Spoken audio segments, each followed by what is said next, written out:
Popong teh ada kepenasaran, ya. Pernah baca, pernah dengar katanya bahwa buah sirsak itu akan menyebabkan kanker kalau terlalu banyak dimakannya, tangturnya juga. Karena Cepopong juga suka makan sirsak. Cobain kata dokter gimana? Apa benar? Sok, punten jawab. Nah, itu tadi ternyata sudah ada pertanyaan nih dok. Jadi sebelum kita membahas mengenai daun dari buah sirsak, daun dari sirsak, kita bahas dulu mengenai buahnya ya. Dulu.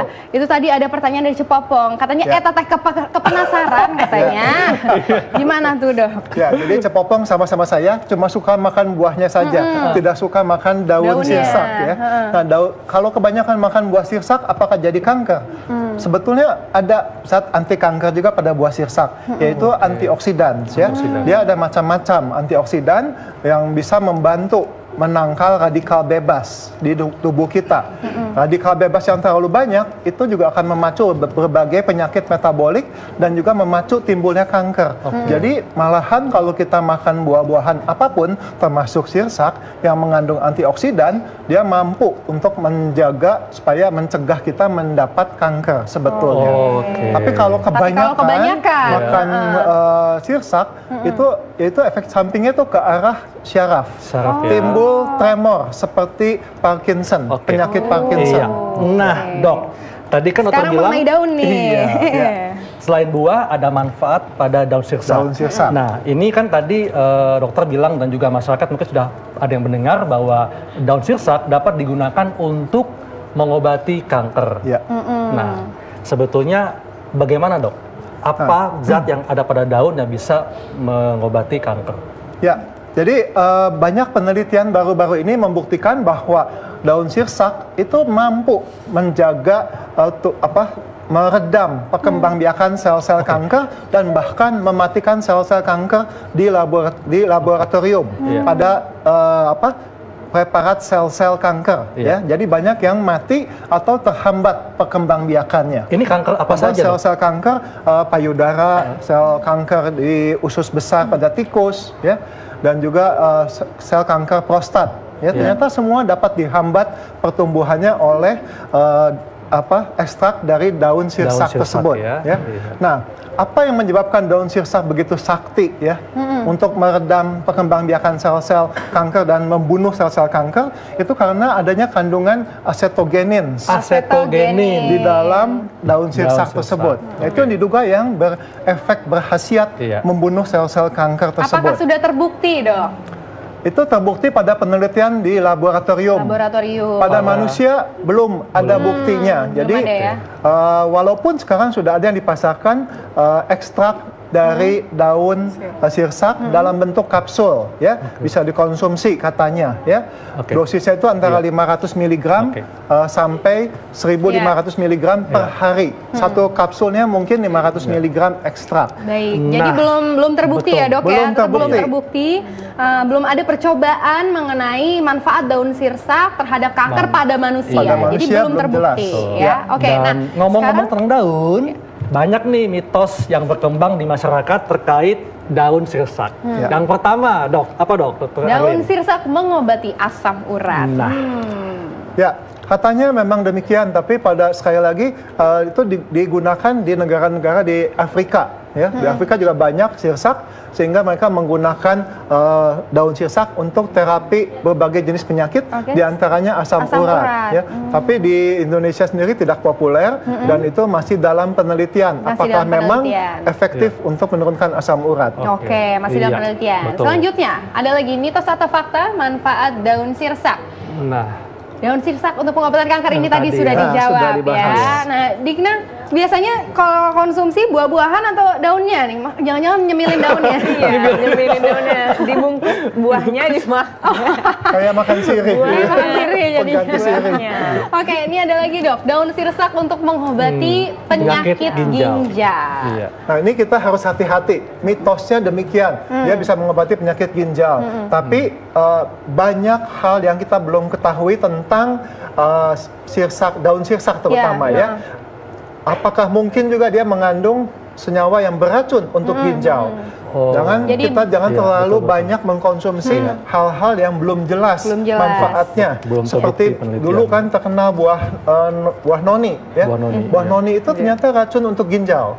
Ya, tapi kita harus hati-hati. Apakah sirsak juga daunnya beracun untuk ginjal? Itu sampai sekarang masih belum jelas. Malah justru berbahaya ya. Jangan mengkonsumsi yang sembarangan berarti ya. Oke, selanjutnya mitos atau fakta manfaat daun sirsak adalah sudah habis ternyata. Sudah habis. Nah, Dok, ini mungkin masyarakat ingin tahu, Dok. Untuk mendapatkan manfaat daun sirsak, ini daunnya diapakan, Dok?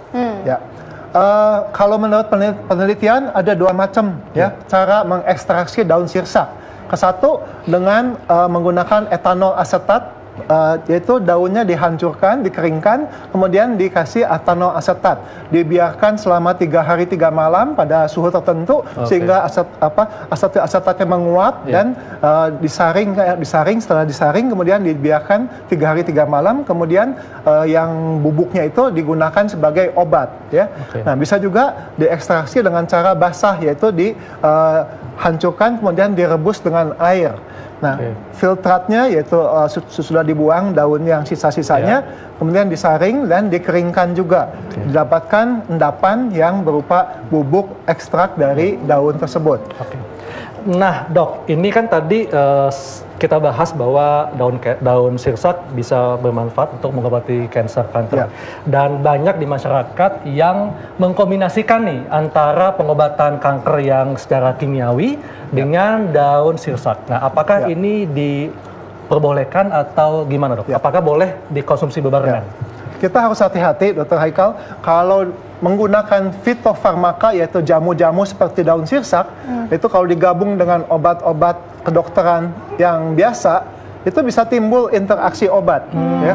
Takutnya kalau malahan membuat si obat tersebut menjadi tidak aktif atau menjadi rusak atau menjadi tambah beracun. Timbul efek samping. Timbul efek samping yang berlebihan kalau digabungkan dengan ekstrak daun sirsak. Jadi kita harus hati-hati. Saran dari American Cancer Society itu jangan menggunakan terapi yang belum jelas. Dok, Nah, jadi poinnya adalah jangan mencampur kedua obat-obatan itu ya, Dok. Maksudnya kalau misalnya ada obat yang dari dokter ataupun ada obat-obatan yang belum ada uji klinisnya, itu justru harus ditelaah kembali, harus hati-hati kembali dan jangan digunakan berbarengan. Nah, Dok, ini ada satu pertanyaan lagi nih, Dok. Kita kembali ke buah. Karena daun sudah ya. Ada lagi yang mau nanya daun? Sudah? Apa mau daun-daunan? Nah, ini ada lagi buah nih, Dok. Bahwa buah sirsak ini dikonsumsi untuk ibu hamil. Kan tadi kan kita bicara seperti kita-kita ini yang belum hamil ya. Kok Dokter Haikal nggak hamil? Nah, kalau untuk ibu hamil, apakah bermanfaat untuk bayinya supaya bayinya saya tulangnya kuat? Tadi kan kita juga sudah sempat membahasnya. Gimana untuk ibu hamil? Ya, jadi karena kandungan buah sirsak ini mengandung diantaranya zat besi, sedikit zat besi, magnesium, kemudian tembaga, ya, dan juga vitamin-vitamin yang lain, sehingga cukup baik dikonsumsi pada masa hamil, tapi tetap saya anjurkan jangan berlebihan. Kita harus memvariasikan apa yang dimakan, termasuk buah-buahan dan sayuran, konsumsilah macam-macam, ya, supaya kita mendapat manfaat dari berbagai jenis sayuran dan buah-buahan tersebut. Berarti anjurannya adalah dicampur ya, Dok, ya, dengan buah-buahan lain. Kombinasi makanan tiap hari gonta-ganti supaya mendapat manfaat yang maksimal dari buah-buahan dan sayur-sayuran. Diganti-ganti berarti tipsnya. Jangan sirsak terus. Ini, Dok, satu pertanyaan lagi, Dok. Ini kan buah sirsak kan rasanya manis dan asam juga. Nah, kalau gitu sebaiknya berkonsumsi buah sirsak sebelum makan atau setelah makan. Dan bagaimana untuk penderita yang sakit mah? Ya. pH dari buah sirsak ini cukup rendah ya, sekitar 4,5. Jadi asam dia sebetulnya. Nah, jadi tidak dianjurkan dimakan pada saat perut kosong bagi mereka yang punya penyakit MAH. Jadi sebaiknya setelah makan atau 1 jam 2 jam setelah makan ya, supaya masih ada makanan yang tersisa di dalam perut sehingga tidak terlalu asam ke lambung. Nah, sekarang ada pertanyaan nih melalui Instagram nih, Dok, dari sosial media. Yaitu dari @alfasyah. Itu adalah, apakah benar daun sirsak membunuh sel tumor otak? Ya, sampai sekarang belum gitu jelas apakah dia bisa menembus ke dalam sawar otak sehingga membunuh sel-sel kanker di otak kita ya. Belum ada penelitiannya, tapi yang saya baca itu ya pada kanker payudara, kanker pankreas, kanker prostat, dan juga kanker usus besar. Ya. Pada kanker otak belum ada penelitiannya. Belum ada penelitiannya jadinya ya. Iya. Dok, ini dok terakhir, apa tips dalam mengkonsumsi buah sirsak sebaiknya seperti apa? Ya kalau bisa mengkonsumsi buah sirsak itu langsung dari buahnya, bijinya jangan dimakan tentunya ya. Apalagi kulitnya nggak enak. Kemudian jangan menambahkan terlalu banyak gula pada saat makan, karena nanti kalorinya akan bertambah banyak ya. Jadi manfaat sirsak itu akan sepenuhnya terasa kalau dimakan utuh. Kalaupun Anda tidak suka ya di blender, tapi jangan sekali lagi jangan menambahkan terlalu banyak gula. Dan dok, bagaimana menyikapi tentang informasi yang sirsak daunnya ini bermanfaat untuk kanker? Ya, jadi kita harus menyikapi informasi yang banyak beredar di media massa maupun di online, internet, bahwa daun sirsak itu bermanfaat untuk kanker dan lain-lain, berbagai jenis penyakit. Ingat, tidak ada obat dewa, ya. Jadi satu macam daun bisa menyembuhkan berbagai macam penyakit. Itu tidak ada. Ya, kita harus hati-hati. Kita harus baca juga informasinya. Pada manusia atau pada hewan penelitian atau pada pemeriksaan di laboratorium, itu hasilnya berbeda jauh. Jadi banyak penelitian yang awal pada di laboratorium secara in vitro pada cawan Petri, hasilnya bagus, ya. Ternyata kalau coba pada manusia, pada pilot study pada manusia, itu tidak jelas hasilnya. Apalagi pada penelitian yang besar. Ya, jadi belum tentu ada efeknya. Dan juga kita harus ingat efek toksik dari daun-daun atau jamu. Ya, tidak semua apa-apa yang alamiah itu aman. Kadang-kadang ada yang malahan berbahaya untuk tubuh kita. Kembali lagi nih dok, tadi dokter bilang kalau terlalu banyak makan sirsak ya dok, malah bisa jadinya efeknya ke saraf. Ada lagi gejala saraf itu salah satunya adalah tremor ya dok ya. Tremor. Itu bisa muncul karena terlalu banyak atau jadi efek toksik terhadap buah sirsak. Ya, kalau tiap hari makan satu buah sirsak selama 1 tahun, mulai muncul keluhan-keluhan keracunan dari efek sirsak, terlalu banyak makan sirsak, yaitu seperti Parkinson, bergetar. Seperti Parkinson. Kok coba Digna nih kebanyakan sirsak, coba gini. Setahun full makan Oh iya, coba begini dulu. Enggak ya. Kalau penonton ada nggak? Coba penonton gini semua gini. Tremor nggak? Gemetar nggak? Ya, coba nah itu dia saya inspeksi dulu ya. Saya inspeksi dulu. Oke, di sini.